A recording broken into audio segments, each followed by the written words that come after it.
News when you want it with Bloomberg News Now. I'm Dan Schwartzman. President Trump and his allies are renewing a push to reshape the Federal Reserve after the Supreme Court blocked his effort to fire Fed Governor Lisa Cook.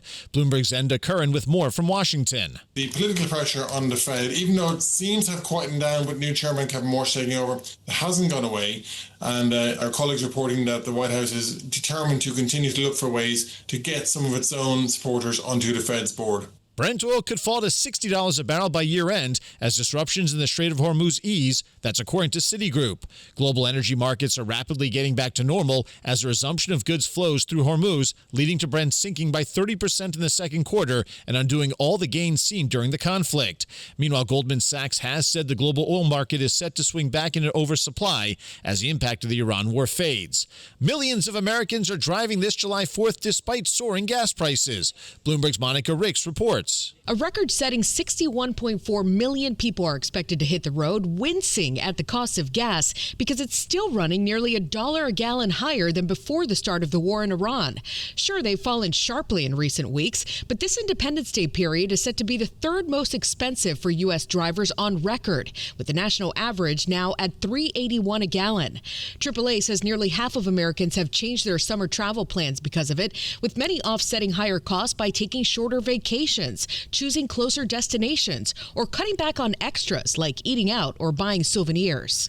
Monica Ricks, Bloomberg Radio. President Trump is defending his family's business dealings after financial disclosures showed his net worth has risen by around $2 billion during the first year of his term.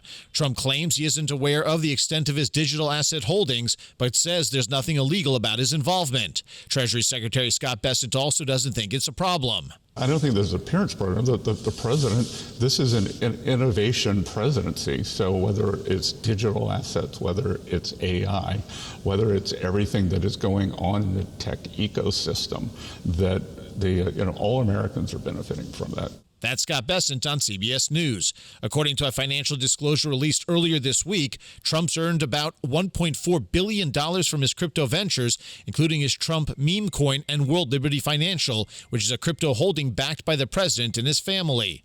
The rush is on in Venezuela to find more victims of two powerful earthquakes that have now killed about 2,300 people. L.A. County Deputy Chief Chris Allender is part of an international rescue team there. Everything is just utter devastation. I've never been in a situation where all of the high-rise buildings completely toppled. The country is overwhelmed with bodies, officials say they're struggling to identify and preserve. A 6-day-long funeral for former Iranian Supreme Leader Ali Khamenei has begun, with millions expected to flood the streets to honor the 86-year-old cleric. Tehran also hopes support for the Islamic Republic can provide a boost for its government this weekend as it tries to leverage its hold on the Strait of Hormuz in negotiations with the U.S. The Trump administration's latest plans for its border wall are drawing some opposition deep in the heart of Texas. Bloomberg's Nathan Hager explains from Washington. A recently updated map from U.S. Customs and Border Protection shows about 2 miles of the 30-foot steel barrier would run through Big Bend Ranch State Park. That's setting up a clash with park lovers, many of whom are Republicans who otherwise support the Trump administration's border policy. Critics say the wall will mar a wild expanse of rugged canyons and desert along the Rio Grande. CPB says there are no plans to build a wall in the nearby Big Bend National Park.